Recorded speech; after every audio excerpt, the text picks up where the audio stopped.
Now let's move to physics. Physics में galvanometer having a coil of resistance this needs this much current for a full scale deflection. और अभी इधर बोला है कि if maximum current is to be measured using this the resistance of the shunt. भाई this is again a very easy question, ये question सबसे होना चाहिए।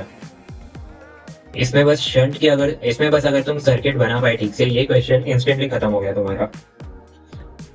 शंट तुम्हारा पैरेलल में लगता है तो उसके अकॉर्डिंग 20 एम्पियर इधर से जाएगा, बचा हुआ 3 माइनस 20 एम्पियर जितना भी बचा वो दूसरे वाले 5 में से जाएगा।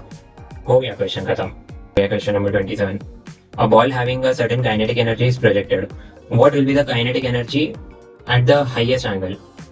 तो फिर इसमें बस ये निकालना है कि इसकी हॉरिजेंटल एनर्जी कितनी थी। अगर इसकी ये तो चलो अभी मैं करके दिखा देता हूँ, ये 2 मिनट का भी क्वेश्चन नहीं है जो क्वेश्चन नंबर 27 देख के रखा है। हमें बोला है कि अगर इधर वेलोसिटी v से जाता है और इसका initially energy obviously half mv square था, तो फिर टॉप पॉइंट पे ये ऐसे जाएगा राइट। तो फिर टॉप पॉइंट पे बस हॉरिजेंटल वेलोसिटी बचेगी, वर्टिकल खत्म हो जाएगी। अगेन 2 चार्ज दिए है placed at -7 and +7, given epsilon naught electrostatic potential energy of charge configuration। और भी इजी क्वेश्चन आ रहा है। इलेक्ट्रोस्टैटिक्स का बेसिक सही है कि इलेक्ट्रोस्टैटिक पोटेंशियल एनर्जी पूछा, तो फिर दोनों बीच में फोर्स निकालो, F डॉट क्यू करो, आ गया खत्म। बाद में 2 पॉइंट चार्जेस दिए हैं -4 and +4 constituted this work done on the dipole in rotating it from equilibrium through 180 degree. Direct formula है, वर्क डन का फॉर्मूला लगाना है, वर्क डन का डायरेक्ट फॉर्मूला लगेगा इधर।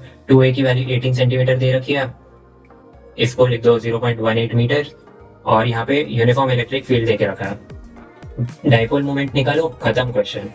बाद में massless spring gets elongated by this if the elongation is x2 under 7 for the elongation of this the tension in the spring will be। देखो खत्म हो गया क्वेश्चन।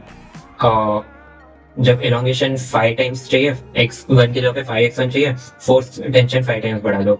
इसकी वजह से जब 2 टाइम्स चाहिए 2x से बढ़ा दो, सब्ट्रैक्ट करना 5 टाइम्स 5 माइनस 2 टाइम्स 7, खत्म हो गया question. Now let's move on. Water flows in a horizontal pipe whose one end is closed with a valve। तो water flows in a horizontal pipe, एक साइड क्लोज कर दिया है। Reading of the pressure gauge attached to the pipe is this. Reading of pressure gauge falls to P2 and the valve is open. हाँ ये मैं बोलूंगा blue है, ये मैं मान सकता हूँ, ये लोगों से सॉल्व करने में गलती हो सकती है। ठीक है, P1 से P2 जा रहा है, बर्नौली थ्योरम का क्वेश्चन है, बट ठीक है। बर्नौली थ्योरम में प्रेशर और v स्क्वायर का टर्म रहता है और इसमें वेलोसिटी की प्रोपोर्शनलिटी की बात की है, तो फिर मैंने रूट ले लिया और तो फिर मुझे लगा कि शायद से इसका आंसर ये हो सकता है, बट इसको अच्छे से करना चाहिए। इस क्वेश्चन को ऐसे शॉर्टकट में नहीं करना चाहिए, पेपर के टाइम ऐसे क्वेश्चन सही करना है। दिस इज ऑलमोस्ट ग्रीन, ये ऑलमोस्ट ग्रीन क्वेश्चन है। किसी ने अगर फ्लूइड्स नहीं पढ़ा है उसके लिए मैंने ब्लू करके रखा है। Concave mirror of focal length f is inner is dipped in liquid of mu। its focal length in liquid will be, ये डायरेक्ट ग्रीन है, इसका डायरेक्ट लेंस वाले चैप्टर से फॉर्मूला मिलेगा। मैंने बहुत बार पहले भी बोला है कि तुम्हें यही करना है कि सारे चैप्टर्स इजी लेवल पे पढ़ के जाओ। इजी क्वेश्चन आए सही करना है, इजी क्वेश्चन को गलत नहीं करना और छोड़ना भी नहीं है। This is one of the easy questions. यहाँ पे डायरेक्ट फॉर्मूला है, डायरेक्ट आंसर आएगा, कुछ सोचना नहीं है, कुछ लिखना नहीं है। अभी बढ़ते हैं जल्दी जल्दी अगले क्वेश्चन पे। एंड भाई this is again like extremely easy. यहाँ पे सेमीकंडक्टर्स की बेसिक थियरी यूज हो रही है कि एक ही डायरेक्शन में, मतलब ये बस एक डायोड देके रखा है, एक डायरेक्शन में करंट फ्लो होगा और तो कुछ दिया भी नहीं है। तो the refractive index of material of glass prism is this. Angle of minimum deviation is equal to angle of prism. What is the angle of prism? ये तुम्हें थोड़ा सा आना चाहिए। ये मैं बोलूँगा ये ब्लू या रेड पे है, ये कहीं तो एक पे रेड पे, चलो ठीक है इसको रेड बोल सकता है। अगर हमें कोई क्वेश्चन को रेड मार्क करना है तो अभी तक बस यही था। अभी हम नेक्स्ट वाले पे आ जाते हैं। पीवी डायग्राम देके रखा है, प्रेशर वॉल्यूम डायग्राम देके रखा है मुझे। Work done by an ideal gas पूछा अलोंग द पाथ ABCD। भाई ये क्वेश्चन किसने दे दिया, इतना इजी सा क्वेश्चन। तो इसमें बेसिकली PdV करना है और इसमें साइन कन्वेंशन का ध्यान रखना है। बाद में plane electro EM wave of frequency 20 travels in free space along the +x direction at a particular point in space and time। electric field vector of wave is this, then the magnetic field vector क्या होगा? This I would say कि चलो ठीक है, this is blue, क्योंकि बहुत लोग इस चैप्टर को ठीक से पढ़ते नहीं है, बट अगर पढ़ोगे then again this is not hard, ये तुम सही कर सकते हो। And after that assertion reason देके रखा है, binding energy per nucleon is independent of atomic number. Nuclear force is a long range in the light. Okay, तो ठीक है, ये एक बार मैं उल्टा ब्लू मान सकता हूँ, although this is not very hard again. ये अगर तुम बस वो करोगे, एनसीईआरटी पढ़ी है तुमने या पढ़ने की प्लान कर रहे हो, तो ये क्वेश्चन भी होने लगेगा। हार्ड क्वेश्चन अभी तक हमने देखे ही नहीं है, वो ध्यान में रखो। हमने जो भी देखे सारे डुएबल क्वेश्चन है, सारी most of them are almost easy है, बहुत सारी तो डायरेक्ट इजी है। बाद में circular disc of is rotating, हाँ ये थोड़ा हार्ड हो सकता है। रेडियस आर दिया है, मास एम दिया है, axis perpendicular to disc, external torque is applied such that theta of t, angular position time dependent दे दिया। अच्छा, मतलब मेरा t इक्वल्स टू 0 है तब 0 पे है, t इक्वल्स टू 1 है तब 1 है। Okay, how much is the power delivered by the applied torque? तो फिर अप्लाइड टॉर्क से पहले तो पावर निकालना आना चाहिए तुम्हें। तो आई वुड से कि this is on the harder side. See ऐसे क्वेश्चन अगर तुम फिजिक्स में सोच रहे हो कि ठीक है ये भी हार्ड नहीं है, this is somewhere near blue, but if you are not in practice तो फिर ठीक है ये थोड़ा हार्ड लग सकता है तुम्हें। इसमें प्रॉब्लली मोमेंट ऑफ इनर्शिया भी आ सकता है प्ले में। सो ऐसे क्वेश्चन पे if you spend relatively lesser time it's fine. बाद में let's move to the next question. Energy of system is given as this, where t is time and beta is this. Errors in measurement of alpha and ओ ये ऐसे question तो भाई ये तो direct green है। ये एरर के question तो पूरे सही करके आना है तुम लोग को। बस बीटा की वैल्यू डालनी है इसमें 0.3, बाद में परसेंटेज एरर इन एनर्जी निकालना है, अल्फा और टी में एरर दिया है। इससे इजी क्वेश्चन आना मुश्किल है।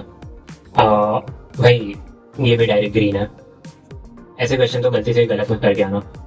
बाद में after that in photo electric effect, बाद में let's move to the next question. Time varying potential difference is applied between plates of a parallel capacitor. Oh, ठीक है। Dielectric constant of medium between the capacitor plates is 1. Dielectric constant दिया है and potential difference दिया है मुझे। Produces an displacement current of this in the intervening. तो magnitude of rate, बाद में LCR सर्किट है, रेजिस्टर दिया है, कैपेसिटर दिया है, इंडक्टर दिया है, और मैक्सिमम करंट, एंगुलर फ्रीक्वेंसी। चलो इसे मैं ब्लू दे सकता हूँ। ये अगर तुमने कॉन्सेप्ट पढ़ा है तो हो जाएगा, वरना थोड़ा वरना ही मुश्किल है। रेड जितना मुश्किल नहीं है, डायरेक्ट फार्मूला रहता है L square plus C square minus R square, ऐसा कुछ तो फार्मूला रहता है, whole under root. And air bubble of radius this is observed at this depth below free surface of a liquid having this surface tension and density this. Difference between pressure inside water and the atmospheric pressure. ये भी चलो ठीक है, blue और red के बीच में। ये पढ़ के भी गलत होना तो नहीं चाहिए, प्रैक्टिस किया तो सही हो जाएगा। मैंने satellite of mass embed is revolving earth, angular momentum देखे रखा है, वैल्यू ऑफ एक्स पूछा। हाँ ठीक है, तो हमें बेसिकली एंगुलर मोमेंटम लिखना है, मास दिया है और ऑर्बिट का रेडियस दिया है, r/3 प्लस r हो जाएगा उसका टोटल रेडियस। चलो भाई ये भी इजी है, एंगुलर मोमेंटम बेसिक क्वेश्चन है ये। एंगुलर मोमेंटम का हार्ड क्वेश्चन रहता तो ठीक है, मुश्किल रहता। हो जाएगा, एंगुलर मोमेंटम निकालना चाहिए, एक बार क्या क्वेश्चन तो दूसरे बार हो जाएगा, वैसा nothing very hard in this. बाद में स्टेडी स्टेट चार्ज है, मतलब कैपेसिटर वाले ब्रांच, कैपेसिटर फुल्ली चार्ज हो चुका है, तो हम लोग को पूछा है कि उस पे चार्ज कितना होगा जब वो चार्ज हो चुका है, मतलब उधर से करंट पास होना बंद हो चुका है, तो उसके अक्रॉस वोल्टेज कांस्टेंट हो चुका है। मतलब एट स्टेडी स्टेट मेरा करंट बस इधर से जाएगा, तो मुझे इसके अक्रॉस वोल्टेज ड्रॉप निकालना है बस। अभी वोल्टेज ड्रॉप कितना होगा, 2/5 होगा, क्योंकि यहाँ पे 2 यूनिट्स का होगा, यहाँ पे 3 यूनिट्स का होगा, क्योंकि 10:15 रेशियो में, तो फिर इधर 2 वोल्ट्स का है, तो फिर CV इक्वल्स टू Q होगा। एंड मुझे पूछा Q कितना है, तो फिर 16 हो जाएगा, 16 म्यू कुछ तो होगा, मतलब हाँ 16 म्यू से होगा, क्योंकि मुझे ये मैं देख रखा है। चलो तो ये भी क्वेश्चन पूरी तरह से डिस्ट्रॉय हो चुका है आधे मिनट में। तो इजी क्वेश्चन करने की हैबिट डालो, इजी क्वेश्चन ढूंढो पेपर में, डिस्ट्रॉय करो।